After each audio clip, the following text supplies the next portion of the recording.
सुप्रभात। Good morning दोस्तों। आज हम लोग एक नया अध्याय प्रारंभ कर रहे हैं। ये उन सब के लिए है जो भारत के निवासी हैं।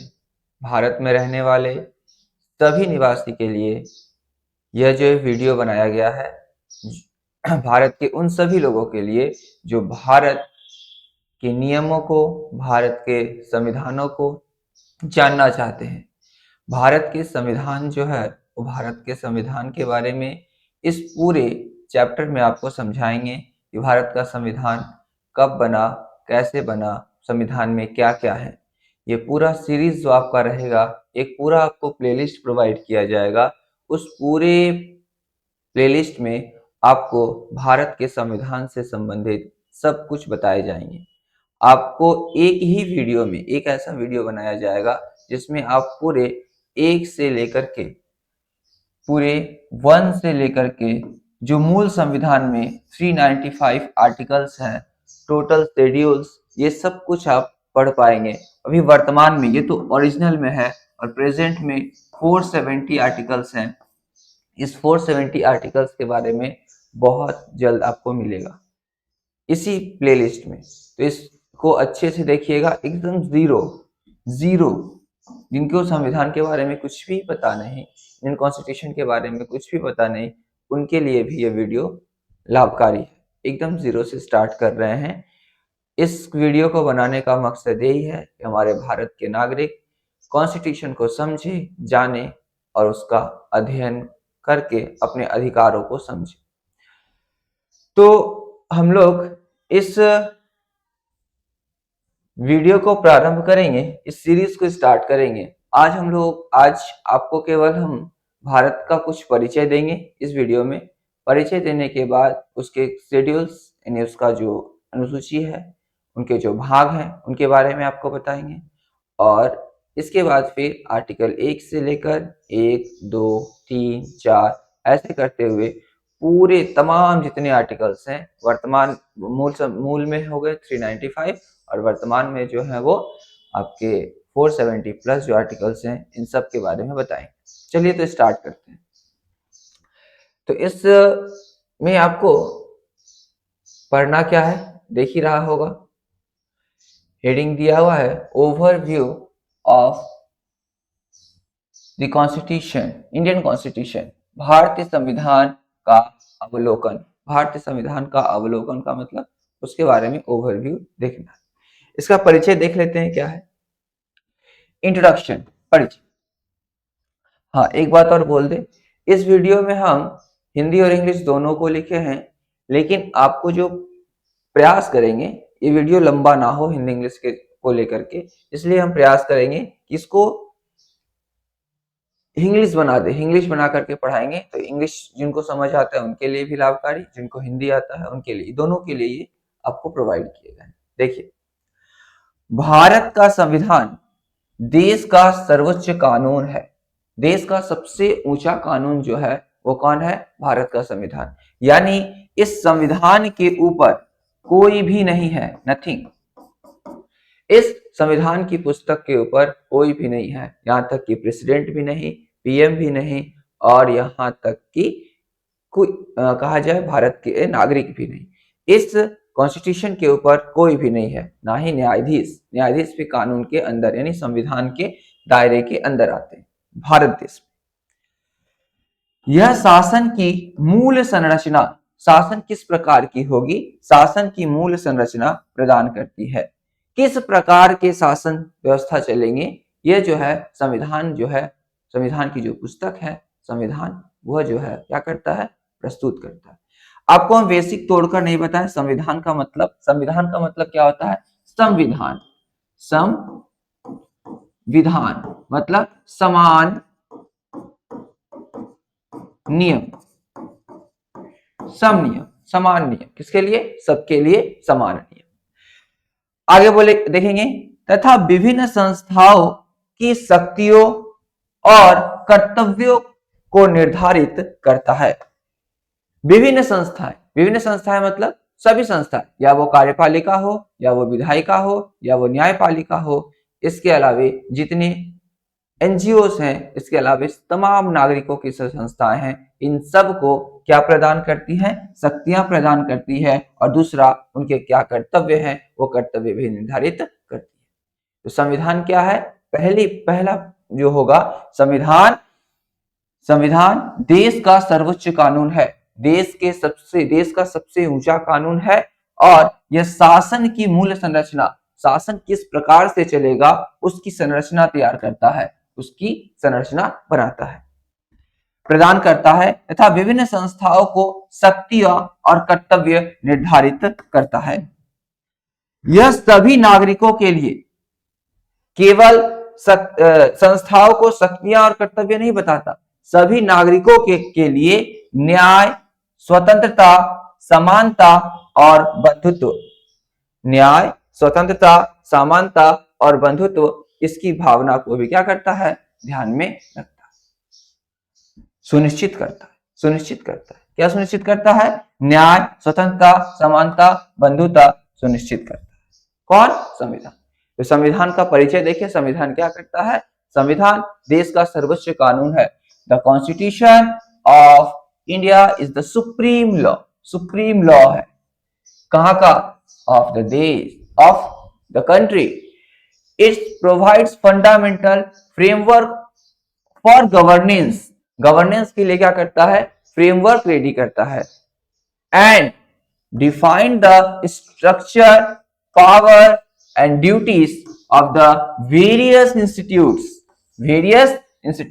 यानी सभी जितनी भी संस्थाएं हैं, जितने भी इंस्टीट्यूट्स हैं, इन सब को क्या प्रोवाइड करता है? उसकी स्ट्रक्चर, उसकी संरचना, वो कैसा बना रहेगा, उसके पावर्स क्या हैं, उसकी ड्यूटीज क्या हैं, इन सब को क्या करता है? प्रोवाइड करता है। साथ ही साथ ये इंश्योर भी करता है justice, liberty, equality and fertility, यानी स्वतंत्रता, न्याय, स्वतंत्रता, समानता, बंधुता, यह भी सुनिश्चित करता है। तो संविधान क्या? संविधान देश का सर्वोच्च कानून, देश का सबसे ऊंचा सुप्रीम लॉ है। और यह जो है शासन की मूल संरचना को तैयार करता है। और यह जो है विभिन्न संस्थाएं हैं, विभिन्न संस्थाओं को क्या प्रदान करता है? विभिन्न संस्थाओं को शक्ति प्रदान करता है और उसके कर्तव्य को भी क्या करता है? निर्धारित करता है। साथ ही सभी नागरिकों के लिए न्याय, स्वतंत्रता, समानता और बंधुत्व की भावना भी क्या करता है? सुनिश्चित करता है। तो संविधान क्या है? अब उम्मीद है आप समझ गए होंगे। संविधान देश का सर्वोच्च कानून है और यह शासन की मूल संरचना, शासन किस प्रकार से चलेगा उसका स्ट्रक्चर रेडी करता है। और यह विभिन्न संस्थाओं को शक्तियां देता है और उसके कर्तव्य भी निर्धारित करता है। और साथ ही साथ मानव जो जितने भी सभी नागरिक हैं, देश के सभी नागरिकों को न्याय, स्वतंत्रता, समानता और बंधुत्व क्या करता है? सुनिश्चित करता है। संविधान क्या है आप समझ गए? आगे बढ़ते हैं।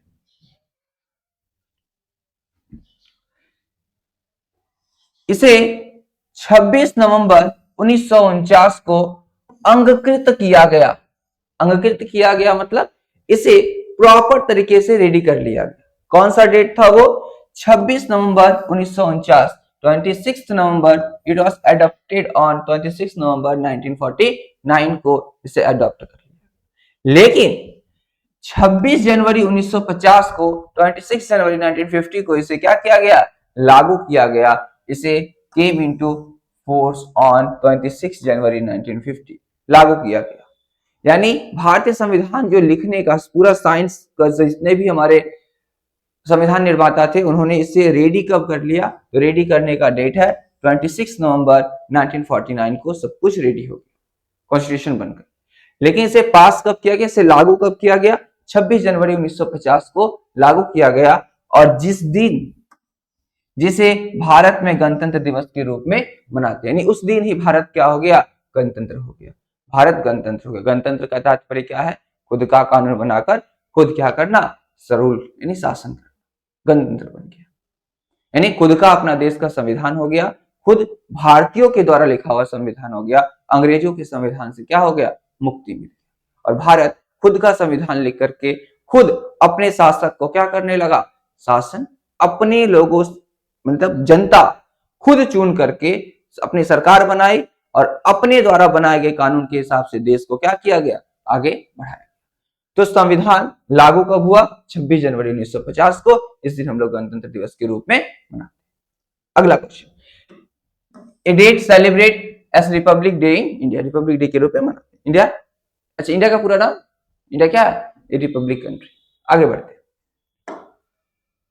अब संविधान के प्रारूप समिति, ड्राफ्ट कमिटी, ड्राफ्टिंग कमिटी जो प्रारूप समिति के अध्यक्ष V R Ambedkar, doctor V R Ambedkar थे। ये प्रारूप समिति क्या होता है, प्रारूप समिति जो है ये संविधान बनाने के लिए जो पूरे उसका फ्रेमवर्क कैसा होगा, संविधान का फ्रेम कैसा होगा, उस बनाने का काम किनके पास था, प्रारूप बनाने का काम डॉक्टर बी आर अंबेडकर के पास था। ये जो है उसके चेयरमैन थे और इन्होंने ही संविधान को ड्राफ्ट किया।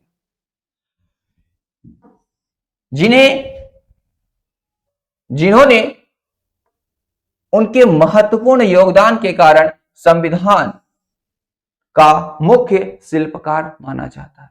संविधान का शिल्पकार मतलब, एक शिल्पकार का मतलब, शिल्पकार उससे बोलते हैं जो एक मूर्ति का निर्माण करते हैं, मूर्ति को स्ट्रक्चर, ढांचा देते हैं, एक मिट्टी को मूर्ति बना देते हैं, एक मिट्टी को मूर्त बना करके प्रस्तुत करते हैं, उन्हें शिल्पकार कहते हैं।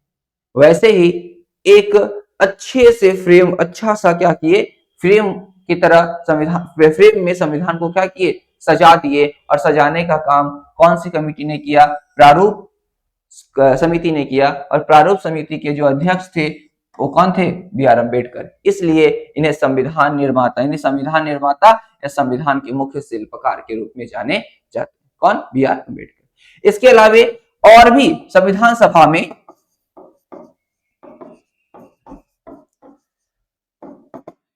सभा में और भी बहुत सारे लोग थे, और भी बहुत सारे लोग थे, उनका भी योगदान बहुत रहा।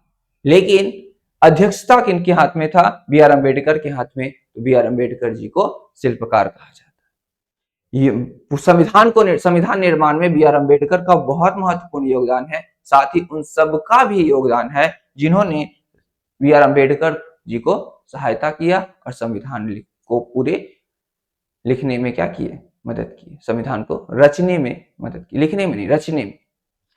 तो ड्राफ्ट कमेटी के चेयरमैन कौन थे, जिसको चेयरपर्सन बोलते हैं, बी आर अंबेडकर। इसलिए इन्हें क्या कहा जाता है, इन्हें कहा जाता है आर्किटेक्ट ऑफ द कॉन्स्टिट्यूशन, यानी संविधान के शिल्पकार।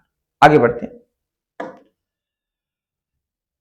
अब देखिए संविधान का प्रकार, संविधान के प्रकार की दृष्टि से देखें तो दुनिया का सबसे लंबा लिखित संविधान।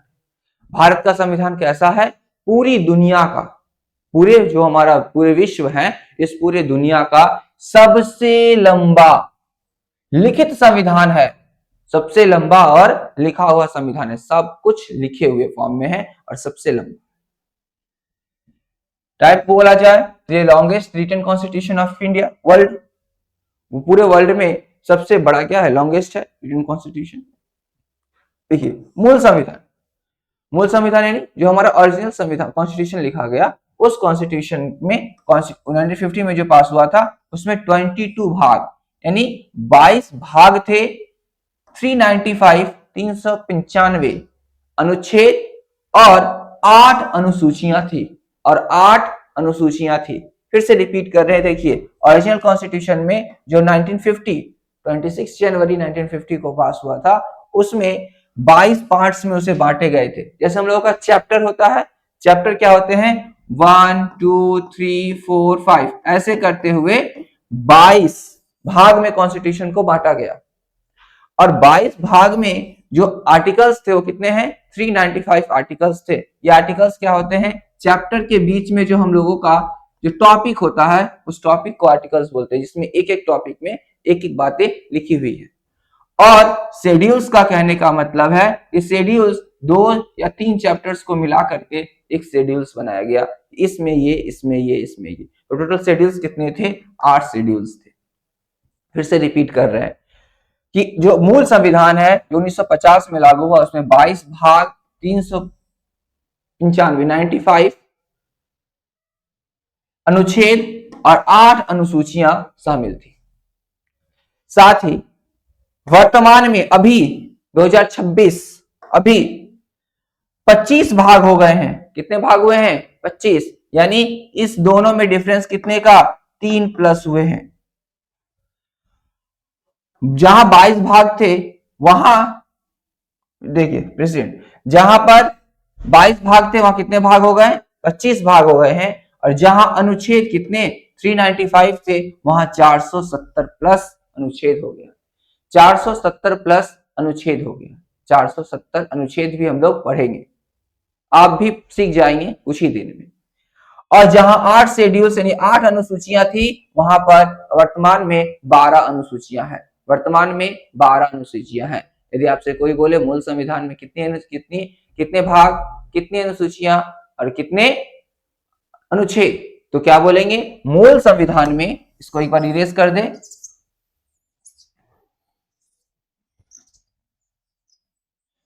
देखिए मूल संविधान में ओरिजिनल जो कॉन्स्टिट्यूशन था जो 1950 में पास हुआ था उसमें 22 भाग यानी 22 पार्ट्स थे।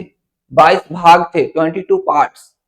395 अनुच्छेद यानी 395 आर्टिकल्स और 8 अनुसूचियां, 8 शेड्यूल वर्तमान में कितने हैं? ये आपका पहले का हो गया 22 भाग, 395 अनुच्छेद और 8 अनुसूचियां। ये कौन से संविधान में? मूल संविधान में। वर्तमान में कितने हैं?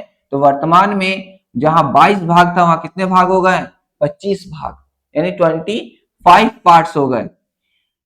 और अनुच्छेद की संख्या 470 प्लस यानी 470 प्लस।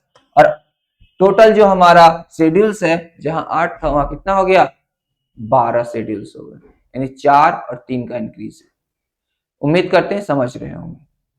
अगला देखते हैं।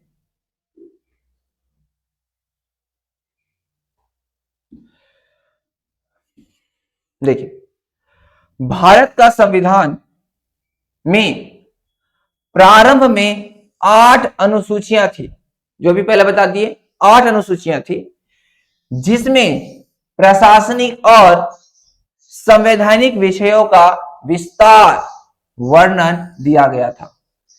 जो हमारा मूल संविधान है उसमें 8 अनुसूचियां थी, जिसमें प्रशासनिक और संवैधानिक दोनों। आप प्रशासनिक क्या होता है, संवैधानिक क्या होता है, इसके बारे में उम्मीद करते हैं आपको पता होगा। नहीं भी पता होगा तो मैं जब बेसिक क्लास लाऊंगा उसमें एक एक शब्दों का मतलब भी समझाऊंगा। अभी समझ लीजिए, प्रशासनिक का मतलब है जो भी हम लोग के ऊपर शासन करते, जो भी शासन व्यवस्था है, पुलिस हो गया, कोई भी प्रशासन, एसडीएम, डीएम, ये सब जो हो गए ये प्रशासक हो गए, शासन व्यवस्था जो रूल हो रहा है। और संवैधानिक का मतलब है संविधान में जो विषय लिखे गए। एक आपको ब्रीफ में बता दिया, इसके अलावा इसके और भी मीनिंग्स हैं जो आपको क्लियर करें। इन सब विषयों का विस्तार यानी बहुत विस्तार से वर्णन दिया गया था। समय के साथ विभिन्न संशोधनों के कारण समय परिवर्तन होता गया। 1950 की स्थिति कैसी थी, वर्तमान की स्थिति कैसी है, तो 1900 समय के साथ जो है वो क्या किया गया, समय के साथ विभिन्न संशोधन के कारण इसकी संख्या बढ़कर कितनी हो गई? 12 हो गई। ये अनुसूचियां शासन, प्रशासन, शक्तियों के विभाजन और स्थानीय स्वशासन से जुड़े विषयों को विस्तार से समझाती है। यानी पहले 8 जो शेड्यूल्स थे, यानी 8 जो अनुसूचियां थी, ये 8 अनुसूचियां शासन, प्रशासन सबको विस्तार से समझाती थी। समय के साथ साथ और भी विस्तार होता गया, इसमें अनुसूची की संख्या क्या होने लगी? बढ़ानी पड़ी। और ये अनुसूची बढ़कर कितने हो गए? 12। ये 12 अनुसूची जो है वर्तमान में मान्य है, वर्तमान में कार्यरत है, जिसमें शासन के बारे में, प्रशासन के बारे में, उनकी शक्तियों के विभाजन के बारे में और स्थानीय स्वशासन के बारे में तमाम चीजों को क्या किया गया है? विस्तार से वर्णन किया गया। तो अनुसूची क्या है समझ गए होंगे। वर्तमान में 12 अनुसूची है, पहले 8 थे। अब अगले में देख लेंगे। देखिए ओरिजिनल में 8, यानी मूल में 8 और इसका विस्तार से वर्णन इसमें दिया हुआ है। आपको 8 के बारे में पूरे विस्तार से वर्णन बताएंगे और जो 4 जुड़े हैं उसके बारे में बताएंगे। तो पहले हम लोग देख लेते हैं मूल 8 अनुसूचियां कौन कौन सी थी, क्या क्या। पहला 1 नंबर, राज्य एवं केंद्र शासित प्रदेश, यानी 1 नंबर जो है उसमें स्टेट एंड यूनियन टेरिटरीज के बारे में बताया गया। किसके बारे में? स्टेट और यूनियन टेरिटरीज के बारे में, राज्य और केंद्र शासित प्रदेश के बारे में। इसमें क्या बताया गया है? इस अनुसूची में भारत के सभी राज्यों और केंद्र शासित प्रदेशों के नाम तथा उनकी सीमाओं का वर्णन किया गया है। यानी उसके क्या नाम होंगे और उनकी सीमा क्या होगी, उनके बॉर्डर कहां तक होंगे। फर्स्ट में राज्यों का नाम और यूनियन टेरिटरी केंद्र शासित प्रदेशों के नाम और उनकी सीमा, उनके बॉर्डर, यानी ये बिहार से यहां तक बिहार, यहां से यहां तक उत्तर प्रदेश, यहां से यहां तक आपका उड़ीसा, यहां से यहां तक आपका वेस्ट बंगाल, उसकी सीमाएं तय की गई और उसके नाम तय किए गए। किसमें? पहले में, फर्स्ट शेड्यूल्स में क्या किया गया है? नेम्स और जो टेरिटरीज, टेरिटोरियल बाउंड्रीज वर्णन किया गया। यह देश का राजनीतिक नक्शा निर्धारित करता है। यानी ये भारत में जो हम लोग पॉलिटिकल मैप देखते हैं, पॉलिटिकल मैप, जो मैप में जो बॉर्डर्स बनाए गए हैं वो किसके अकॉर्डिंग? तो शेड्यूल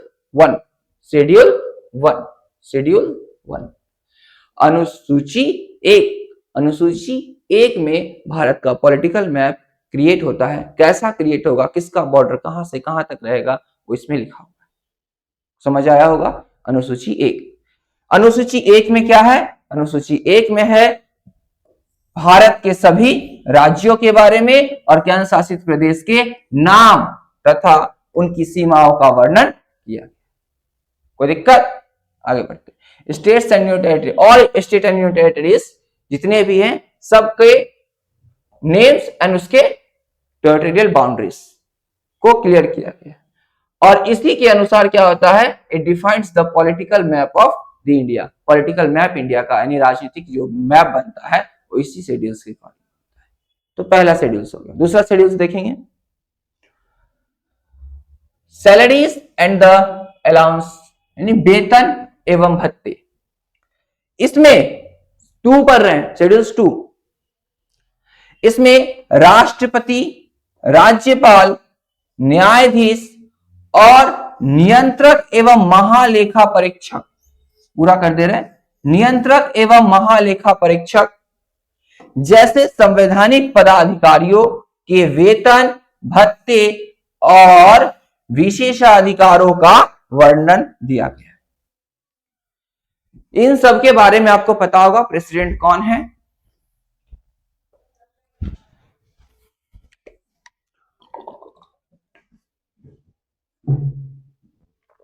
देखिए शेड्यूल्स 2 में क्या बताया गया है? वेतन और भत्ते के बारे में। वेतन क्या होता है पता है? सैलरी मिलता है। भत्ता उनकी जो सुख सुविधाएं दी जाती है, जो सुविधाएं इनको दी जाती है, अलाउंस वगैरह जो दिया जाता है एक्स्ट्रा। तो क्या बोला गया इसमें? राष्ट्रपति स्पेसिफाइज क्या? सैलरीज, अलाउंसेस, प्रिविलेज जो उनको मिलता है, importance of constitutional authorities like president, governors, जजेस एंड जो आपको एडिटरी जनरल जो बोला गया इसको नियंत्रक एवं महालेखा परीक्षक CAG। इसके बारे में बताएंगे। ये सब होते कौन है? जिनको नहीं पता होगा घबराइएगा नहीं, सब बताएंगे कि कौन है और क्या है।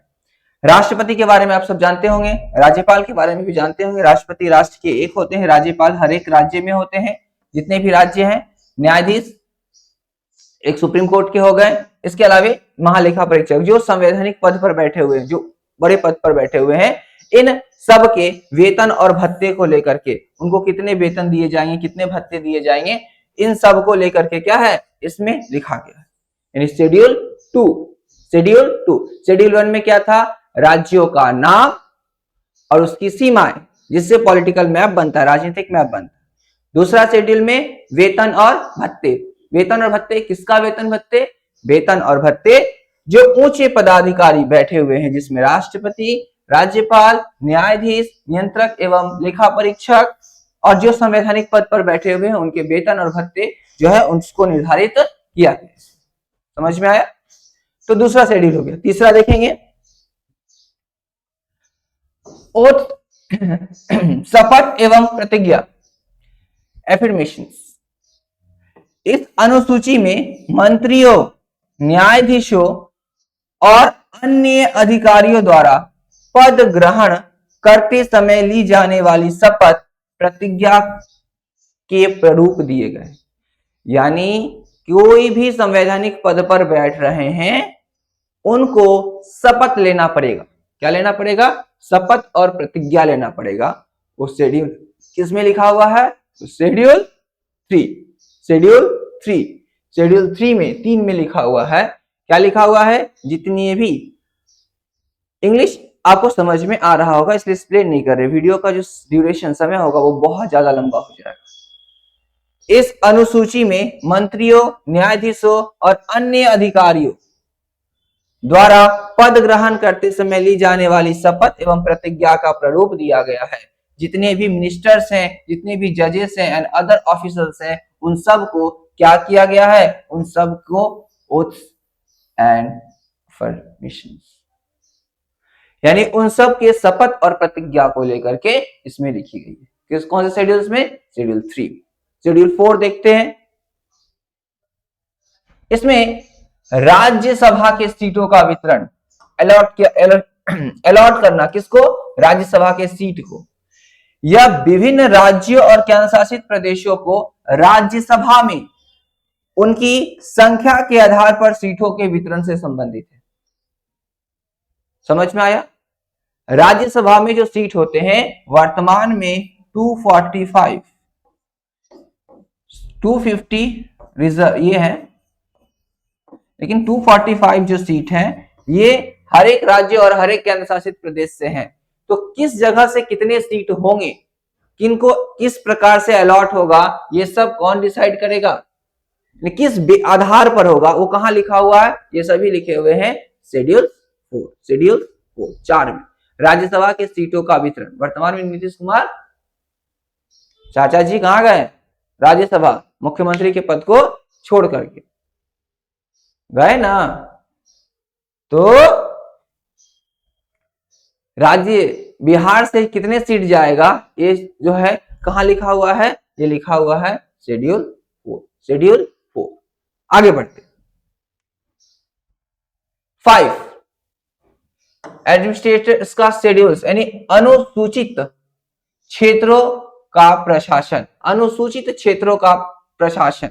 अनुसूचित क्षेत्र का मतलब क्या है? ऐसा क्षेत्र, फिर से पढ़ दे रहे, देखिए इस अनुसूची में, यानी ये जो शेड्यूल्स है, इस अनुसूची में अनुसूचित क्षेत्रों और अनुसूचित जनजातियों के प्रशासन और संरक्षण के लिए विशेष प्रावधान दिए गए। यानी ऐसे ट्राइबल्स जो है, ट्राइबल्स जो पहाड़ी क्षेत्रों में रहते हैं, आदिवासी जनजाति जिनको हम लोग एसटी बोलते हैं, एसटी और एससी, जो सामाजिक रूप से वर्तमान में तो सब इक्वल हैं, उस समय क्या थे? पिछड़े थे। पर उस समय जिसमें देश आजाद हुआ था, वर्तमान में भी लगभग ठीक है। इस अनुसूचित क्षेत्रों में, अनुसूचित क्षेत्र जहां पर ट्राइबल्स रहते हैं, अभी कुछ कुछ जगहों पर है, कहने का मेरा तात्पर्य है सभी जगहों पर अभी इक्वल नहीं हुआ, लेकिन 1947 या 1950 की तुलना में वर्तमान में भी स्थिति ठीक है। तो अनुसूचित क्षेत्रों और अनुसूचित जनजातियों के प्रशासन और संरक्षण के लिए विशेष प्रावधान दिए जाए, उनके लिए कुछ अलग से व्यवस्थाएं की जाए। ये शेड्यूल किसमें लिखा हुआ है? ये शेड्यूल 5 में लिखा हुआ है। शेड्यूल 5 में लिखा, यानी हम लोग शेड्यूल 5 देख लिए। शेड्यूल 1 मैप बनाता है और राज्यों का नाम, इन स्टेट का नाम, पॉलिटिकल मैप क्रिएट में। दूसरा क्या था? वेतन और भत्ते, किसका? प्रेसिडेंट, जो प्रशासन के पद पर है। तीसरा क्या देखे थे? फिर से रिवीजन करते हुए चलेंगे। तीसरा शपथ, कोई भी प्रशासनिक पद पर बैठेगा उसे क्या लेना पड़ेगा? शपथ लेना पड़ेगा, उसे प्रतिज्ञा लेना पड़ेगा कि हम भारत के जैसे मोदी जी लेते हैं, इसके अलावा आपके ममता दीदी लेती हैं, इसके अलावा नीतीश कुमार लेते हैं, योगी आदित्यनाथ लेते हैं, द्रौपदी मुर्मू लेती हैं, जो भी प्रशासन के पद पर बैठे हुए लोग हैं उनको शपथ लेना पड़ता है, या फिर हमारे न्याय सुप्रीम कोर्ट के जो जज हैं वो लेते हैं, तमाम लोग जो शपथ लेते हैं, ये सब किसमें लिखा हुआ है? आपका शेड्यूल 3। शेड्यूल 4 में क्या है? फिर से रिपीट कर रहे हैं, शेड्यूल 4 में राज्यसभा के सीट को निर्धारित किया गया, राज्यसभा के सीट को। और 5 में क्या किया गया? अनुसूचित जाति जो है, इस अनुसूची में, अनुसूचित क्षेत्र में और अनुसूचित जनजातियों के लिए उनके ऊपर किस प्रकार का प्रशासन, उनके ऊपर किस प्रकार से शासन किया जाएगा, प्रशासन की क्या व्यवस्था की जाएगी, ये सब लिखा हुआ है। अगला देखेंगे 6 में क्या लिखा है? उस सेम ट्राइबल्स, जनजातीय क्षेत्रों में प्रशासन, उसी को रिपीट किया गया, लेकिन इसमें क्या किया गया? क्षेत्र को इंडिकेट कर दिया गया। देखिए यहां असम, मेघालय, त्रिपुरा और मिजोरम जैसे उत्तर पूर्वी राज्यों के जनजातीय क्षेत्रों के प्रशासन से संबंधित। क्या बोले, समझ में आया? यानी ये नॉर्थ इंडिया वाला के लिए तो वो था, कौन सा? 5। लेकिन ईस्टर्न इंडिया वाला जो हम लोग का 7 सिस्टर का जो एरिया है, जिसमें कौन कौन है? असम, मेघालय, त्रिपुरा, मिजोरम, इसके अलावा और भी जो राज्य हैं उत्तर पूर्वी के राज्य, वहां पर जो भी जनजातीय क्षेत्र में रहने वाले लोग हैं उनके प्रशासन से संबंधित जो बातें हैं वो शेड्यूल 6 में लिखा हुआ है। अनुसूची 6 में लिखा हुआ है, अनुसूची 6 में किसके लिए? ईस्टर्न राज्य के लिए। ईस्टर्न राज्य के लिए जो 7 सिस्टर वाली जो राज्य है, वहां कौन कौन से राज्य फिर से याद करा दे? असम, मेघालय, त्रिपुरा, मिजोरम एवं उत्तर पूर्वी के जो राज्य है, वहां पर प्रशासन को चलाने के लिए, वहां पर शासन व्यवस्था को संचालित करने के लिए शेड्यूल 6 में लिखा हुआ है। अगला यूनियन स्टेट एंड को-करेंट लिस्ट, मतलब संघ, राज्य और समवर्ती सूची। संघ, राज्य और समवर्ती सूची क्या है? देखिए यह जो है, यह अनुसूची 3 सूचियों, यह अनुसूची यानी यह शेड्यूल जो है 3 अनुसूचियों, जैसे संघ सूची, राज्य सूची, समवर्ती सूची के माध्यम से केंद्र राज्यों के बीच शक्तियों के विभाजन करता है। कहने का मतलब भारत इतने बड़े विशाल देश में एक राज्य से दूसरे राज्य का संबंध, एक राज्य का केंद्र के साथ संबंध, यानी सेंट्रल के साथ स्टेट का संबंध किस प्रकार से और कैसे, इसको निर्धारित करने का काम। जैसे फिर से बता दे रहे हैं, क्या बोला गया? संघ की सूची। संघ की सूची का मतलब है सेंट्रल गवर्नमेंट, यानी सेंट्रल में बैठे हुए गवर्नमेंट के पास किस प्रकार के शासन, शक्ति, पावर सब कुछ दिए हुए हैं। इसमें वहां जो भी कानून बनेगा वो पूरे देश में लागू होगा, तमाम चीजें जो है उसको बोलते हैं संघ की सूची।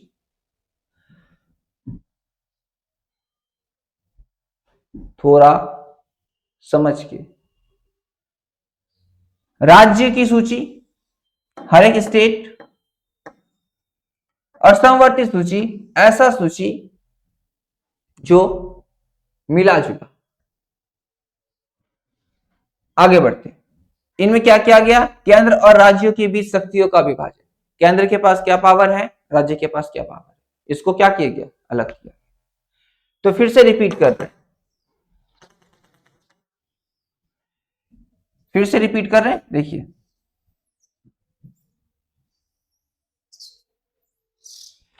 संघ की सूची, राज्य की सूची और समवर्ती सूची। इसमें यह तय किया गया है कि किसके पास किस प्रकार के शक्ति का विभाजन। भारत में शक्ति पृथक्करण का सिद्धांत चलता है, तो किस प्रकार से अलग अलग पावर्स हैं और इस सब का एक साथ संबंध कैसा। बस यही याद रखिए। किसमें लिखा हुआ है? शेड्यूल 7 में, अनुसूची 7 में। 8 में भाषा के बारे में लिखा गया, लैंग्वेजेस के, ऑफिशियल लैंग्वेजेस के बारे में क्या लिखा हुआ है? इसमें भारत की मान्यता प्राप्त भाषाओं की सूची दी गई है जो भाषाई विविधता और सांस्कृतिक एकता को दर्शाती है। भारत इतने बड़े विशाल देश में इतनी सारी भाषाएं बोली जाती हैं। इस विशाल देश में कौन सी भाषाएं कहां बोली जाएगी और किस भाषा को कहां प्राधान्यता दी जाएगी, इसको लेकर के जो हमारे जो लिस्ट जारी किए गए थे ऑफिशियल लैंग्वेजेस के, इतनी डाइवर्सिटी में, ताकि उस कल्चर को भी बचाए। कहने का सीधा सा तात्पर्य लैंग्वेज की जो सूची है, वो लैंग्वेज की सूची कहाँ है? अनुसूची 8 में।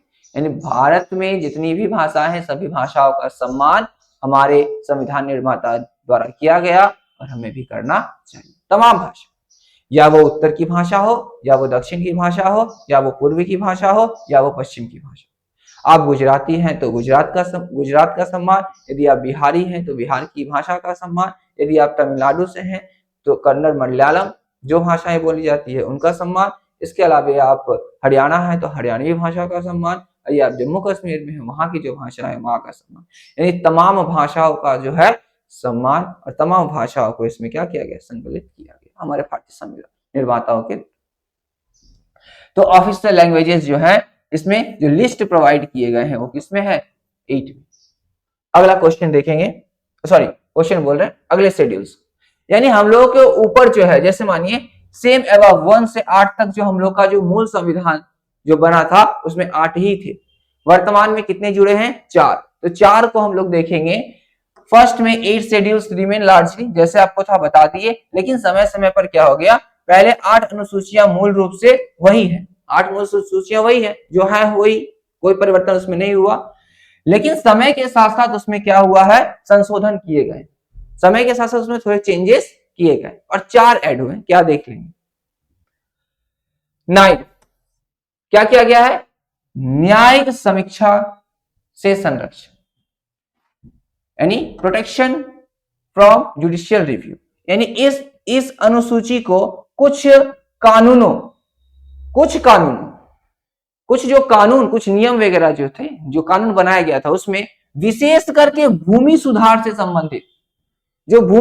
संबंधित जो कानून थे, उसमें उसको न्यायालय में चुनौती से बचाने के लिए जोड़ा गया।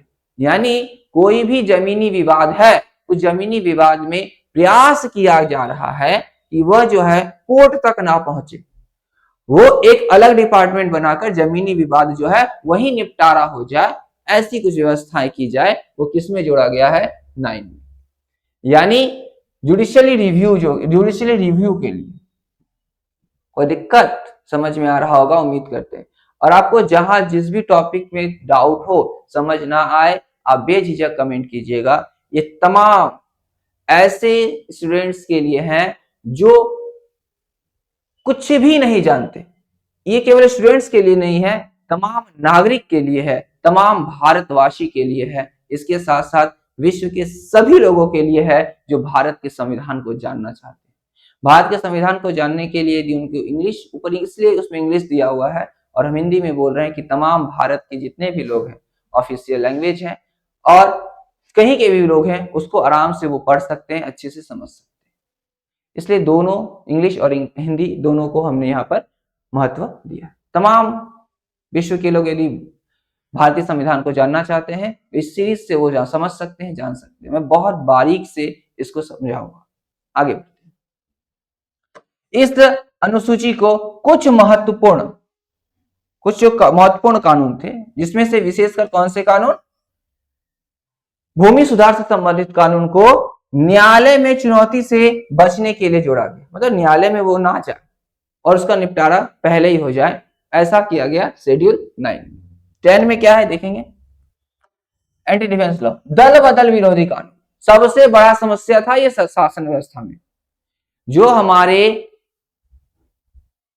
कार्यपालिका और विधायिका का जो प्रचलन था, होता क्या था? दल बदल। इस पार्टी के जो दल, इस दल से जो है जीते लोग और कुछ ही दिनों के बाद दल बदल दिए, सरकार का बहुमत गिर गया और सरकार फिर चेंज हो गई। इससे अस्थिर सरकार बनता था। अस्थिर सरकार कहने का मतलब कार्यकाल सरकार का 5 वर्षों का, 2 वर्ष में ही वो दल क्या किए? नेता दल बदल दिए। इस कारण से सरकार के सत्ता क्या हो गया?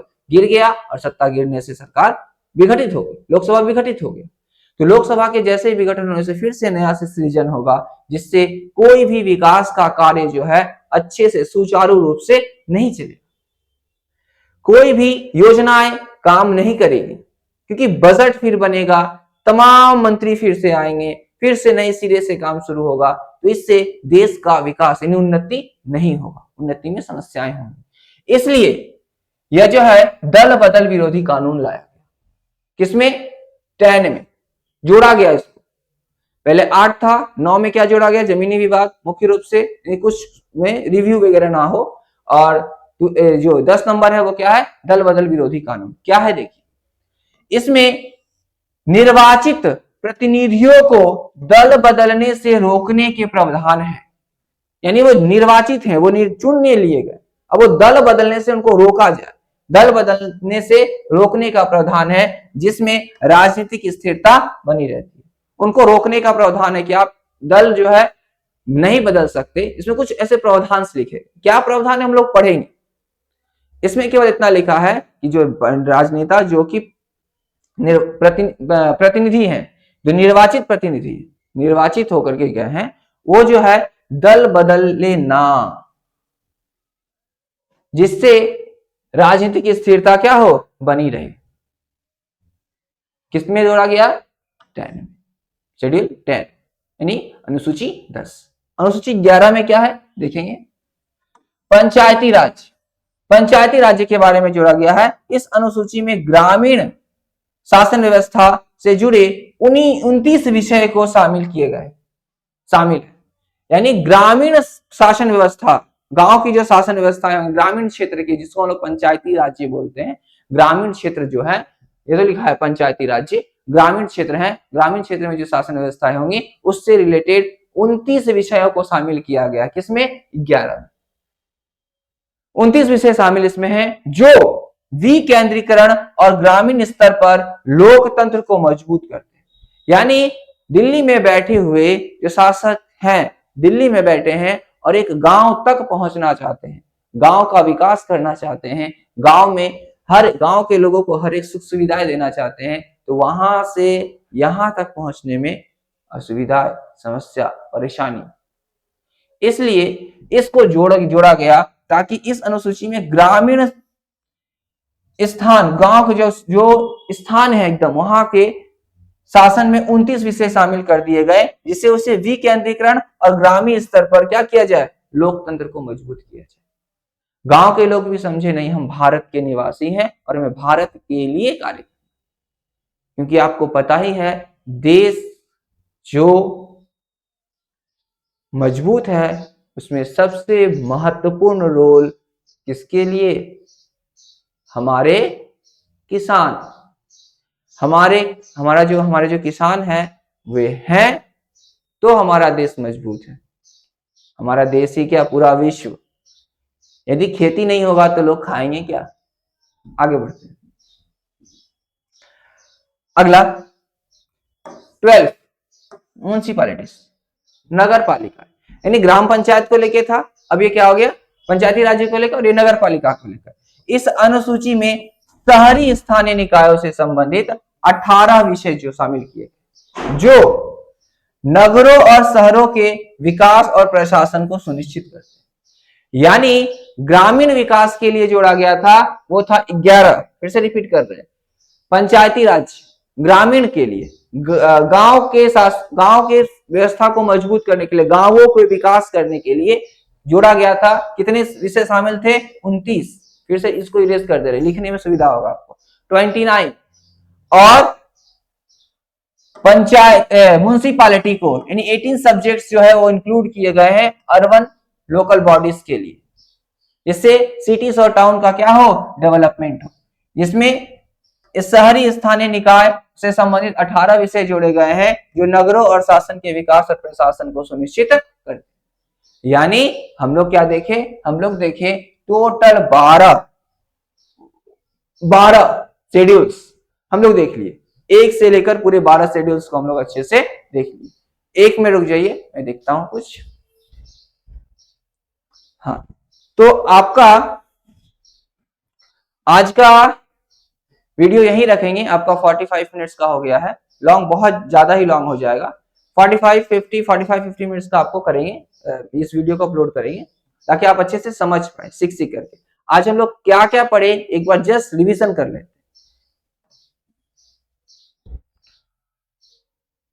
देखिए आज हम लोग क्या पढ़े? इंडियन कॉन्स्टिट्यूशन के बारे में पढ़े।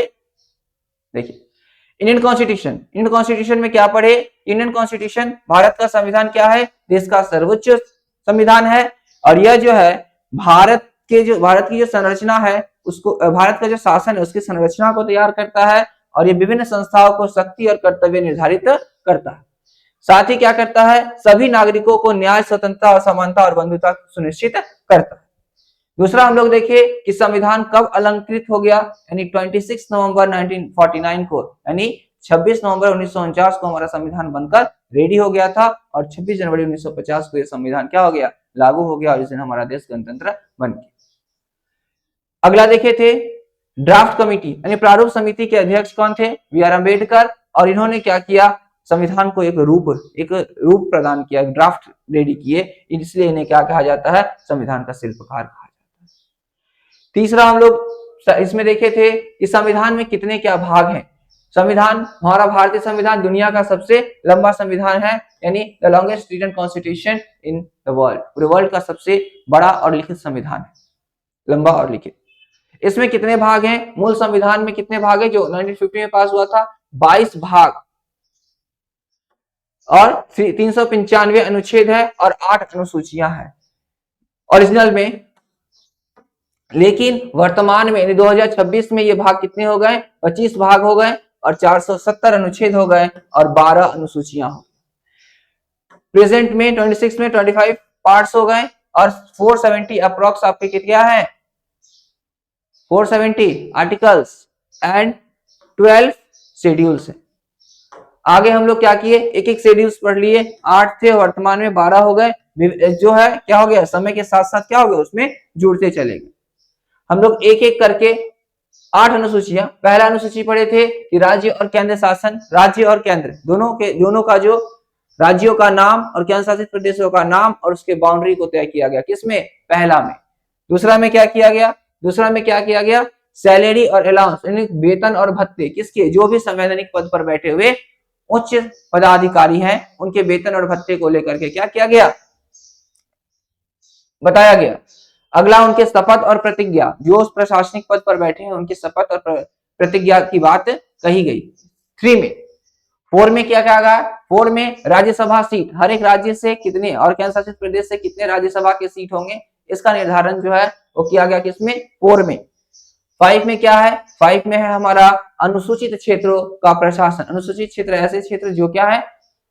ऐसे क्षेत्र जहां पर उस समय जो अनुसूचित जनजातियां रहती थी उसके लिए क्या किया गया? प्रशासन की व्यवस्था किस प्रकार से हो उसकी व्यवस्था की गई। अगला है ट्राइबल्स एरिया में, जनजाति में, लेकिन इसमें इंडिकेट कर दिया गया लाइक असम, मेघालय, त्रिपुरा एंड मिजोरम। कहां पर? असम, मेघालय, त्रिपुरा, मिजोरम जैसे उत्तर पूर्वी राज्यों में किस प्रकार से अनुसूचित जनजातीय क्षेत्र में प्रशासन शासन व्यवस्था चलेगा। अगला क्या किया गया? यूनाइटेड स्टेट्स को कॉन्करेंटली स्टेट यानी समवर्ती सूची, संघ सूची, राज्य सूची और समवर्ती सूची के बारे में जो है किसमें लिखा गया? 7 में। 8 में क्या लिखा गया? भाषा के बारे में 8 में लिखा गया कि भारत में जितनी भी भाषाएं हैं उस भाषा को लेकर के इस 8 में इसका वर्णन किया गया। अगला है 8 के 8 शेड्यूल सेम है और वर्तमान में 4 और जो ऐड हुए हैं प्लस 4 जो हुए हैं वो नीचे क्या क्या है देखेंगे। क्या किया गया? जुडिशियल रिव्यू, न्यायिक समीक्षा, मुख्य रूप से किसमें? जमीनी विवाद को, जिससे कि न्याय व्यवस्था पर दबाव क्या हो? कम हो। अगला है दल बदल कानून। दल बदल कानून यानी जो निर्वाचित सदस्य हैं वो दल को क्या करे? ना बदले, इसको लेकर के किया गया। और अगला है पंचायती राज्य के बारे में, यानी 11 में पंचायती राज्य और 12 में म्युनिसिपैलिटीज यानी नगर पालिका के बारे में बताएंगे। और अगले दिन जब हम लोग मिलेंगे तो कॉन्स्टिट्यूशन ऑफ इंडिया को कंप्लीट पढ़ेंगे, यानी भारतीय संविधान का जो भाग है। कितने भाग हैं? पहले 22 था और अभी प्रेजेंट में 25 है, प्रेजेंट में और ये प्रीवियस। तो हम लोग इसको स्टार्ट करेंगे अगले वीडियो में। ऐसे करते हुए आपको ये पार्ट्स भी पढ़ा देंगे और फिर आपका 470 जो आपका 470 जो अनुच्छेद है वो भी पढ़ा देंगे। तो आज का सवाल यहीं रखते हैं। पढ़िए, समझिए और अपने देश के संविधान को समझिए। देखिए, धन्यवाद। जय हिंद।